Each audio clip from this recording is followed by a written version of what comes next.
saya Natalia Molita, NIM 112000103. Di sini saya akan menjelaskan perancang sistem informasi aplikasi bantuan sosial berbasis Android dengan metode waterfall. Indonesia merupakan salah satu negara dengan jumlah penduduk terbesar keempat di dunia. Maka dari itu diperlukan peningkatan pembangunan nasional yang merata demi tercapainya kesejahteraan bagi seluruh rakyat Indonesia. Pembangunan nasional terutama dalam hal perekonomian yang belum maksimal menyebabkan kurangnya keseimbangan kemajuan ekonomi nasional, akibatnya munculnya kesejahteraan sosial antara yang kaya dan yang miskin. Adanya kemiskinan terjadi karena ketidakmampuan warga dalam memenuhi kebutuhan sehari-hari, seperti papan, sandang, dan pangan.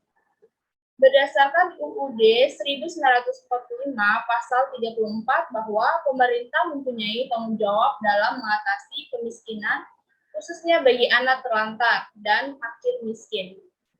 Untuk itu, pemerintah dengan programnya selalu menyalurkan dalam bentuk bantuan sosial melalui dinas sosial yang terdapat di setiap kota maupun desa. Dari permasalahan yang timbul dalam bantuan sosial dan kemudahan yang didapat dalam aplikasi yang terdapat pada smartphone, maka penelitian mencoba merancang aplikasi bantuan sosial yang dapat terhubung dengan organisasi sosial berbadan hukum sehingga memudahkan dalam menyumbang dana dan dapat melihat pengeluaran penggunaan dana yang disalurkan dengan baik dan transparan. Aplikasi ini digambarkan menggunakan diagram UML dan diagram berbasis Android. Metode penelitian. Dalam menunjang penyusunan penelitian ini, maka penulis menggunakan metode pengembangan perangkat lunak dan pengumpulan data-data yang dibutuhkan. Metode yang digunakan pada pengembangan perangkat lunak, perancang sistem informasi, maupun sosial berbasis Android menggunakan metode waterfall. Alasan menggunakan metode waterfall adalah karena metode ini tahapan dan juga urutan dari metode yang dilakukan berurutan dan berkelanjutan seperti layaknya seperti air terjun. Dan selanjutnya akan dijelaskan oleh Eta.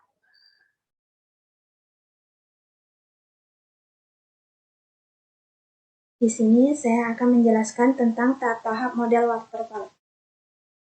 1. Analisis kebutuhan perangkat lunak. Dalam analisis kebutuhan ini bertujuan untuk menganalisis kebutuhan yang dibutuhkan dalam perancangan, baik berupa dokumen maupun sumber lain yang dapat membantu dalam menentukan solusi permasalahan yang ada, baik dari sisi user maupun admin. 2. Dalam desain perangkat lunak menggunakan model basis data dengan menggunakan ERD, Inti Relation Diagram. 3. Pembuatan kode program. Dalam tahap ini, penelitian mulai membangun aplikasi sesuai dengan analisis kebutuhan untuk membuat form input dan output dengan aplikasi berbasis mobile dengan bahasa pemrograman Android. 4. Menguji. Pada tahap ini, pengujian program dilakukan dengan menggunakan black box testing dengan harapan bahwa perancangan yang sudah dibuat dapat berjalan dengan sesuai kehendak. 5. Pendukung atau pemeliharaan. Dalam proses ini, penulisan mengupayakan pengembangan sistem yang telah dirancang terkait software dan hardware dapat maksimal agar aplikasi dapat berjalan dengan baik.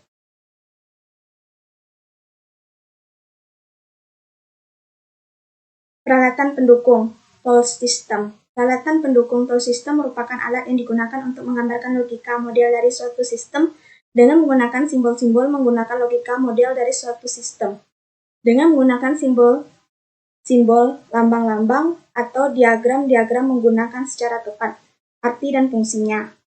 Fungsi dari peralatan pendukung tools system adalah untuk menjelaskan kepada user bagaimana fungsi dan sistem informasi dapat bekerja dengan sesuai bentuk logika model physical model.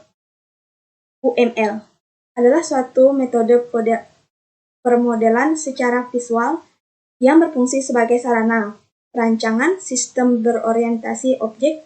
Definisi UML adalah sebagai suatu bahasa yang sudah menjadi standar pada visualisasi, rancangan dan juga dokumentasian sistem aplikasi. Saat ini UML menjadi bahasa standar dalam penulisan blueprinter software arsitektur menurut Ross Halledin 2013 berbanding 113. UML merupakan salah satu standar bahasa yang banyak digunakan di dunia industri untuk kebutuhan engagement, membuat analisis dan desain, serta menggunakan arsitektur dalam pemrograman berorientasi objek (BPO). Di sini saya akan menjelaskan tentang tahap-tahap model waterfall. 1. Analisis kebutuhan perangkat lunak. Dalam analisis kebutuhan ini bertujuan untuk menganalisis kebutuhan yang dibutuhkan dalam perancangan, baik berupa dokumen maupun sumber lain yang dapat membantu dalam menentukan solusi permasalahan yang ada, baik dari sisi user maupun admin. 2. Dalam desain perangkat lunak menggunakan model basis data dengan menggunakan ERD (Inti Relation Diagram). 3. Pembuatan kode program. Dalam tahap ini, penelitian mulai membangun aplikasi sesuai dengan analisis kebutuhan untuk membuat form input dan output dengan aplikasi berbasis mobile dengan bahasa pemrograman Android. 4. Menguji. Pada tahap ini, pengujian program dilakukan dengan menggunakan black box testing dengan harapan bahwa perancangan yang sudah dibuat dapat berjalan dengan sesuai kehendak. 5. Pendukung atau pemeliharaan. Dalam proses ini, penulisan mengupayakan pengembangan sistem yang telah dirancang terkait software dan hardware dapat maksimal agar aplikasi dapat berjalan dengan baik.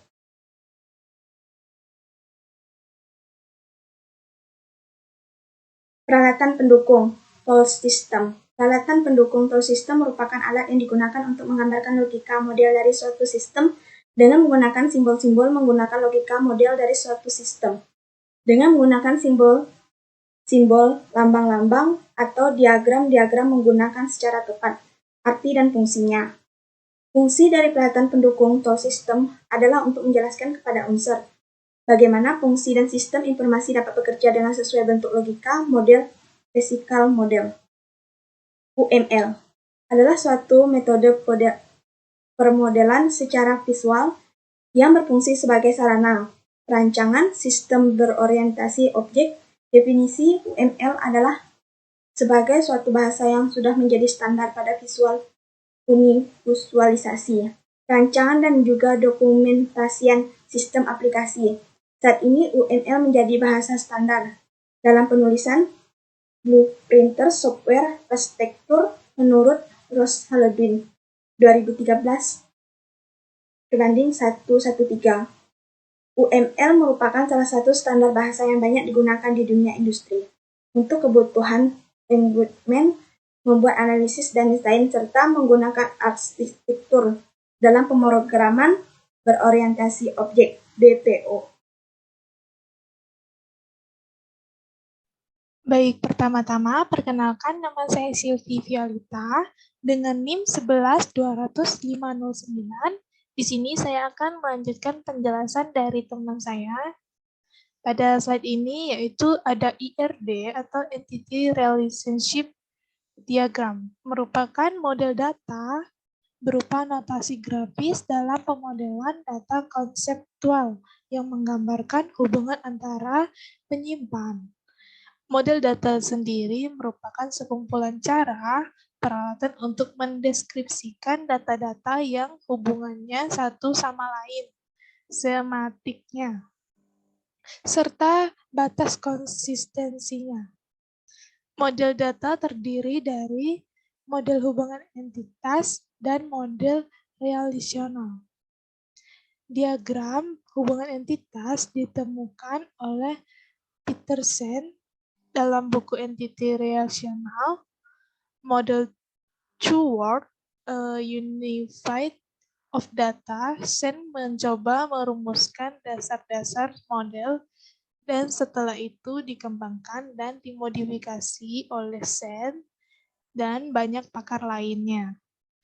Pada saat itu, diagram hubungan entitas itu dibuat sebagai bagian dari perangkat lunak yang juga merupakan modifikasi khusus karena tidak ada bentuk tunggal dan standar dari diagram hubungan entitas.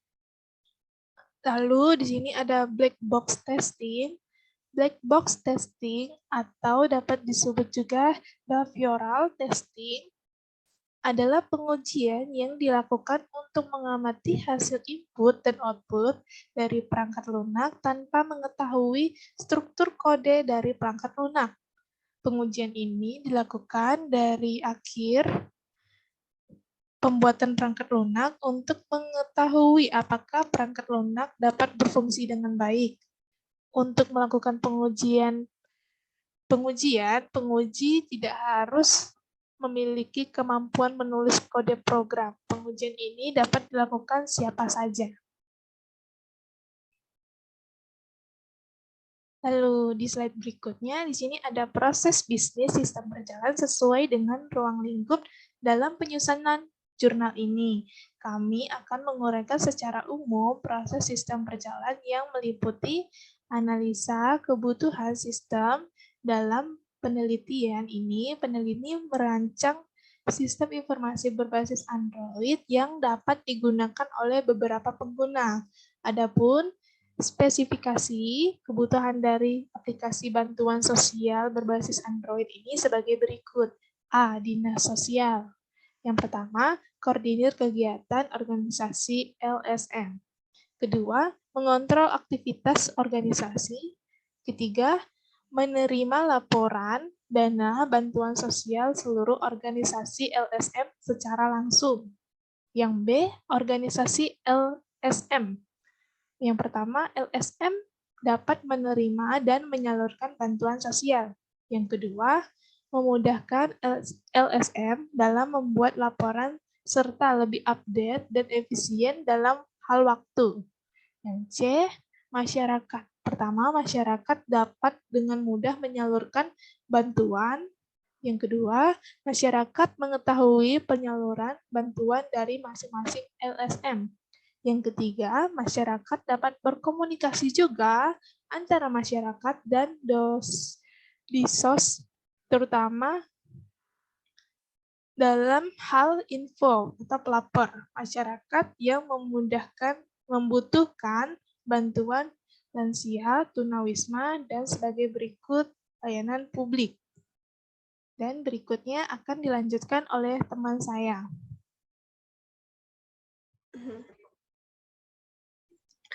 Baik, perkenalkan nama saya Francisca Desiana, NIM 11200019. Di sini saya akan menjelaskan tentang implementasi antarmuka software. Dan ini adalah tampilan halaman login. Semua pengguna baik dinas sosial, organisasi maupun masyarakat harus melakukan login terlebih dahulu agar dapat menggunakan fitur yang tersedia. Di sini diminta untuk masuk ke username, kemudian passwordnya. Kemudian ketika mengklik masuk, kita akan diarahkan ke desain halaman user. Di sini kita diminta untuk masuk ke username, passwordnya, dan mengkonfirmasi passwordnya lagi. Kemudian kita akan diminta untuk memasukkan nama pengguna. Selanjutnya, kita akan diarahkan ke desain halaman kategori bantuan. Sini kita akan memilih kategori bantuannya dan deskripsi dari bantuan tersebut. Kemudian kita akan diarahkan lagi ke desain halaman account. Di sini ada tampilan username, password, confirm password, NIP, dan jabatan. Selanjutnya, yaitu desain halaman bantuan. Dan ini adalah halaman bantuan dari bansos tersebut. Selanjutnya itu pengujian aplikasi dengan black box testing. Kasus dan hasil uji coba pada form akun. Yang pertama yaitu masukkan user dan password. Sistem mampu melakukan validasi data apabila user dan password salah. Maka sistem akan muncul notifikasi kesalahan. Hasil pengamatannya, notifikasi kesalahan muncul dan keterangan sesuai. Masukkan data diri, sistem mampu melakukan validasi data. Apabila ada data yang masih kosong, maka sistem akan muncul notifikasi kesalahan. Hasil pengamatan, notifikasi kesalahan muncul, dan keterangan sesuai. Yang ketiga yaitu masukkan data bantuan. Sistem mampu melakukan validasi data. Apabila ada data yang masih kosong, maka sistem akan muncul notifikasi kesalahan, hasil pengamatannya juga notifikasi kesalahan muncul, dan keterangannya sesuai. Dan yang terakhir yaitu masukkan nominal bantuan. Sistem mampu melakukan validasi data. Apabila ada data yang masih kosong, maka sistem akan muncul notifikasi kesalahan. Hasil pengamatannya, notifikasi kesalahan muncul, dan keterangannya sesuai. Sekian penjelasan dari saya, selanjutnya akan dilanjutkan oleh teman saya. Terima kasih. Baik, perkenalkan nama saya Marlina Triana dengan NIM 1120110. Di sini saya akan menjelaskan tentang permasalahan pokok dan pemecahan masalahnya. Yang pertama, permasalahan pokok. Dari hasil observasi jurnal yang dapat dilihat, bahwa masih banyak organisasi ilegal tanpa badan hukum mengatasnamakan dinas sosial untuk menyalurkan bantuan sosial kepada masyarakat, sehingga memicunya masalah baru yaitu tentang manipulasi data dana bantuan sosial. Akibatnya banyak data-data masyarakat yang digunakan untuk hal yang menguntungkan oknum lembaga swadaya masyarakat yang tidak bertanggung jawab. Dan di sini yang dibuat rugi adalah masyarakat itu sendiri, yang mana mereka tidak mengetahui apa-apa. Hal ini menyebabkan bantuan sosial tidak tersalurkan langsung ke tangan masyarakat dengan tepat.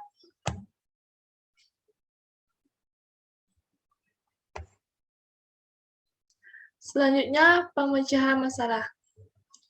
Pemecahan masalah yang harus dilakukan dalam pengumpulan data yaitu menggunakan 3 metode. Yang pertama, metode pengamatan langsung, yaitu observasi, yang mana penulis melakukan pengamatan langsung datang ke tempat penelitian, yaitu Dinas Sosial Tasikmalaya, untuk mendapatkan berbagai data yang diteliti penulis, sehingga evaluasi terhadap masalah yang berkaitan dengan topik yang akan dibahas, yaitu mengenai bantuan sosial. Yang kedua, dengan menggunakan metode wawancara, yaitu interview. Untuk melengkapi hasil observasi, penulis melakukan metode wawancara atau tanya jawab kepada pihak-pihak yang terkait mengenai penyaluran bantuan sosial untuk mendapatkan suatu data yang akurat. Selanjutnya, menggunakan metode studi pustaka. Selain melakukan observasi dan wawancara, penulis juga mencari data dengan cara studi pustaka. Dalam metode ini, penulis berusaha untuk mempelajari buku-buku yang berkaitan dengan judul yang diambil, sehingga penulis mendapatkan gambaran secara teoritis yang berguna untuk membantu penganalisaan dan perancangan maupun penulisan peneliti ini. Baik, sekian presentasi dari kelompok kami. Jika masih ada kekurangan, kami mohon maaf. Sekian dan terima kasih.